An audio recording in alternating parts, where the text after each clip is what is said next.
అమెరికాకి వెళ్ళాలి అంటే ఒకప్పుడు మన వాళ్ళు బాగా చదువుకున్న తర్వాత H1B వీసాల తీసుకుని అమెరికాకి వెళ్ళడం చేసేవాళ్ళు. ఆ తర్వాత కాలంలో విద్యార్థులుగా ఇక్కడ డిగ్రీ పూర్తయిన వాళ్ళు ఎంఎస్ చేయడానికని, లేకపోతే ఇక్కడ ఇంటర్ పూర్తయినటువంటి వాళ్ళు డిగ్రీ చేయడానికని అమెరికాకి వెళ్ళటం, అక్కడ నిదానంగా చదువుకుంటూ ఏదో ఒక ఉద్యోగాలు వ్యాపారాలలోకి చేరిపోయి క్రమంగా అసలు చదువుని వదిలేసి ఈ విధంగా డబ్బులు సంపాదించుకోవడం అలవాటే అక్కడ సెటిల్ అయిపోతున్నటువంటి వాళ్ళని చూసి ఆగ్రహించినటువంటి అమెరికా సమాజానికి ప్రతినిధిగా వాళ్ళందరి ఓట్లతో వచ్చినటువంటి ట్రంప్ ఒక కీలకమైన అడుగు వేస్తూ వచ్చాడు.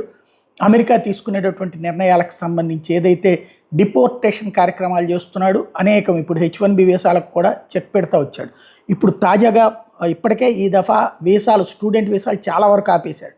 అలాగే అక్కడ ఉన్నటువంటి యూనివర్సిటీలను కూడా, యూనివర్సిటీలు వాస్తవంగా విదేశీ విద్యార్థుల ద్వారానే బతికేస్తున్నారు అక్కడ వాళ్ళు. దానికి చెక్ పెడుతూ సంచలనాత్మక నిర్ణయం తీసుకున్నారు. టోటల్ 100 మంది విద్యార్థులు అనుకుంటే అందులో 15% మంది మాత్రమే విదేశీయులు ఉండాలి. అది కూడా ఒక దేశానికి సంబంధించిన వాళ్ళు 5% మించి ఉండకూడదు.